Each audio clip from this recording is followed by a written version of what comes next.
No vídeo de hoje eu vou te explicar um conceito muito importante chamado de paratexto. Será que você já ouviu falar o que é um paratexto e qual que é a importância desse conceito para a nossa leitura e interpretação das escrituras? Eu vou falar para vocês sobre um livro muito recente e muito bom sobre isso. Para eu te explicar o que é um paratexto, deixa eu só ilustrar para vocês. Eu tenho 3 Bíblias aqui na minha frente. Uma delas é uma Bíblia de estudo, essa maravilhosa, já fiz um vídeo sobre ela. Bíblia de Estudo da Fé Reformada, editora Fiel aqui, fantástica, capa dura, tem em outras capas também, e ela vai ter um monte de estudos embaixo aqui dela, no começo de cada livro, é chamada de uma Bíblia de estudo, tá?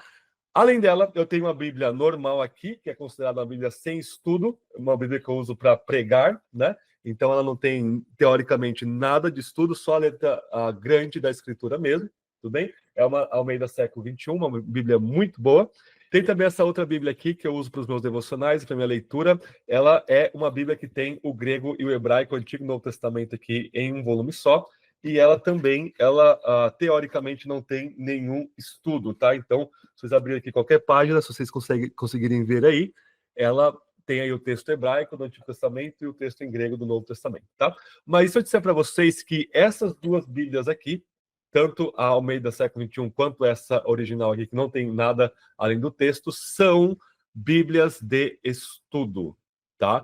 E é com isso que nós vamos pensar hoje o que é um paratexto. Então fique comigo até o fim, deixa o like, se inscreva no canal, compartilhe esse vídeo com mais pessoas, isso aqui vai ser muito interessante e importante para o nosso avanço na interpretação bíblica, tá? E eu gostaria de indicar o livro para vocês essa semana, então, e conversar com vocês sobre o livro do Gregory Goswell, um estudioso de Antigo Testamento, e o livro dele chama Texto e Paratexto, Text and Paratext, e como isso é fundamental na interpretação bíblica. É um livro publicado em 2022, um livro super recente e que, obviamente, não tem em português. Então, só eu trazer o conteúdo desse livro para vocês já vale aí o seu like, a sua inscrição e a sua permanência aqui conosco, tá? Gregory Goswell, ele é o coautor desse livro maravilhoso aqui com o Kostenberger, Teologia Bíblica, uma teologia da Bíblia toda aí. Basicamente, ele faz a parte toda do Antigo Testamento e o Kostenberger faz a parte toda do Novo Testamento. Então, eu tenho vários vídeos aqui no canal sobre a teologia bíblica, se vocês quiserem conferir. Então, ele é alguém de muita responsabilidade, muita erudição no Antigo Testamento, tá? Basicamente, gente, um paratexto é tudo que está ao redor do texto e ele não faz parte do texto em si, mas são as coisas que vão compor ali o quadro do texto, tá? Que basicamente é, por exemplo, ordem de livros na Bíblia, também é títulos de livros na Bíblia e também divisões de capítulos e versículos. Será que essas coisas são importantes para a gente entender a Bíblia? Eu vou mostrar hoje para vocês que cada uma delas, são as 3 partes do livro, cada uma dessas coisas são muito importantes para a nossa interpretação bíblica, tá? Vamos falar de ordem de livros, então esse vídeo vai ter essas 3 partes, ordem, os títulos e os capítulos e versículos, tá? Ordem dos livros, será que isso é importante? Muito importante. As nossas Bíblias, elas trazem uma ordem mais grega, uma ordem que mais ou menos reflete a Septuaginta, que é a tradução grega do Antigo Testamento, que foi escrito originalmente em hebraico, e algumas porçõezinhas ali em aramaico, tá? Então, normalmente a gente tem essa concepção, ela terminou o Pentateuco, e aí para usar o termo grego mesmo, né, Pentateucos, 5 livros de Moisés, começa a seção que a gente chama de livros históricos, Josué, Juízes, e aí Ruth, e aí começa com o 2 Samuel, 1 e 2 Reis, 1 e 2 Crônicas, Esdras, Neemias, tudo isso aí a gente chama de livro histórico, tá? Então, tem lá a relevância e o seu peso, tá? Só que a Bíblia hebraica, ou a divisão hebraica do Antigo Testamento, ela é muito mais significativa do meu ponto de vista. Por quê? Ela tem 3 divisões, tem a Torá, e agora para usar os termos em hebraico, né? Que são os livros de Moisés, Gênesis a Deuteronômio, e depois nós temos o Nevim, que é o plural aí de profeta, né? O livro dos profetas. São 4 profetas anteriores, 4 profetas posteriores, Josué, Juízes, Samuel e Reis, são os profetas anteriores, Isaías, Jeremias, Ezequiel e os 12 profetas menores como um conjunto só de livros, tá? O que isso importa? Importa demais, por quê? Olhar para Josué como um mero livro histórico é uma coisa, agora olhar para Josué como um livro profético, isso faz toda a diferença. É um livro que ponta para frente. E aí os 4 profetas anteriores formam o que a gente chama na academia de história deuteronômica, que é o quê? É pegar a profecia de Moisés, Deuteronômio 30 ali, que fala que quando ele morrer, Israel inevitavelmente ia pecar, e ao pecar, eles iriam para o exílio, Deus no exílio iria restaurar o coração deles, e eles iriam voltar e adorar a Deus de fato, né? Deus iria solucionar o problema do pecado em Israel. Mas antes disso, eles iriam para o exílio. Então, basicamente, essa é a história deuteronômica, né? Josué melhora, que eles começam a conquistar a terra, Juízes, declínio, né? Samuel começa ruim, depois melhora com a unção lá de Davi, e Reis termina o ponto alto do Antigo Testamento com Salomão, construindo o templo, inaugurando o templo lá em 1 Reis 8, 1 Reis 9, 10, ele já cai em pecado, e aí é só ladeira abaixo até o exílio babilônico. Tá? Então o Antigo Testamento ele tem esse frame, né, esse enquadramento escatológico baseado em Moisés. Tá? Depois os profetas posteriores vão interpretar tudo isso, prometer uma restauração de forma mais detalhada e assim por diante. Então faz toda a diferença. Por exemplo, o livro de Ruth, né? Ruth na nossa Bíblia está depois de Juízes. Isso tem uma importância porque qual que é a importância teológica de Ruth vir depois de Juízes? Bom, contexto histórico, então é uma ênfase na historicidade, porque a gente está aqui falando de livros históricos, né? E aí, em meio ao caos todo do livro de Juízes, que é uma espiral decadente de pecado, Deus preserva o seu remanescente ali com Ruth, com Noemi, né? E depois com Boaz, e depois vem ali Jessé, né? E Davi. Ok, na Bíblia hebraica, Ruth está na terceira parte e última parte do cânon, que é chamado de Ketuvim, que são os escritos, né? Os escritos nós temos Salmos, encabeça os escritos, Salmos, Jó, Provérbios, e aí nós temos os Miglot. Miglot são os pequenos pergaminhos, que é Ruth, Cantares, Eclesiastes, Lamentações e Esther. Ele junta tudo isso. É maravilhosa a junção desses 5 livros. Eles fazem até um quiasmo nessa ordem que eu falei para vocês.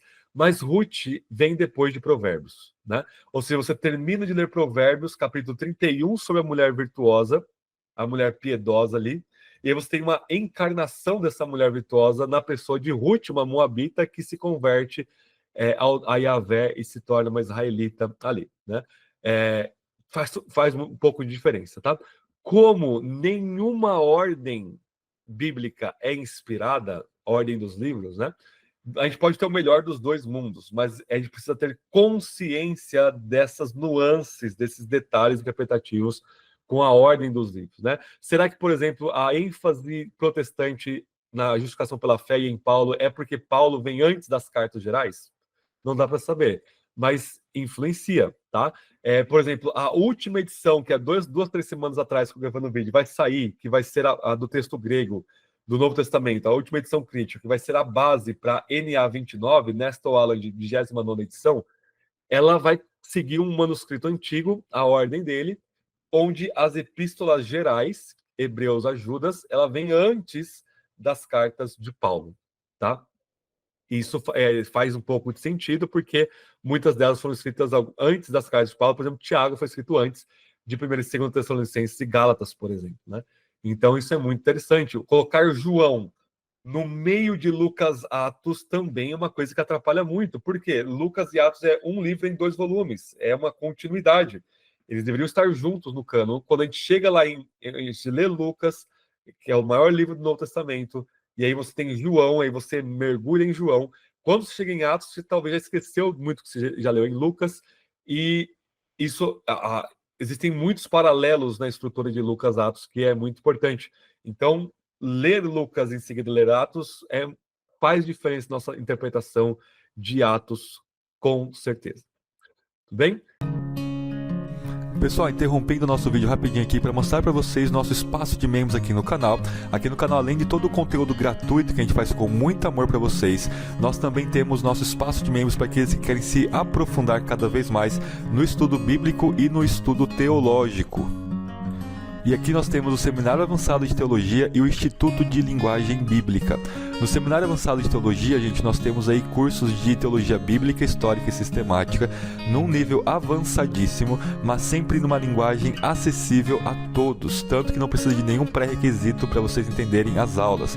Então, quer se aprofundar na teologia como um todo, se inscreva aqui no nosso Seminário Avançado de Teologia, e temos também o nosso Instituto de Linguagem Bíblica, onde nós usamos o melhor da metodologia de aquisição de linguagem para ensinar o grego e o hebraico bíblico. Só no nosso curso de grego nós vamos ter mais de 200 aulas para vocês. Então, ficou curioso? Seja membro aqui do nosso canal e seja abençoado aí com rico conteúdo. Tá bom, pessoal? Deus abençoe. Então, isso é divisão de livros. Segunda parte aqui sobre título dos livros, né? Por exemplo, quando a gente pega o livro de Números, a gente segue a Septuaginta, que o título é Aritmoi, que é plural de número, né? Números.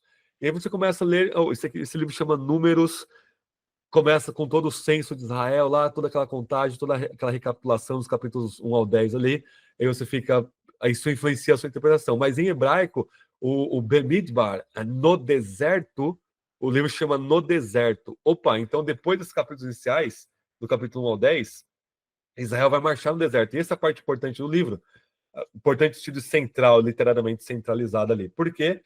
É toda aquela primeira geração, exceto Josué e Caleb, que vai morrer naquele deserto por pecarem contra Deus, mesmo após recebendo a Torá, a revelação, a lei de Deus. Então, o título dos livros tem lá a sua importância, o título dos Salmos, por exemplo, e assim por diante. E ordem de capítulos e versículos, que também não é inspirado, isso remonta ao século XII, com John Langton.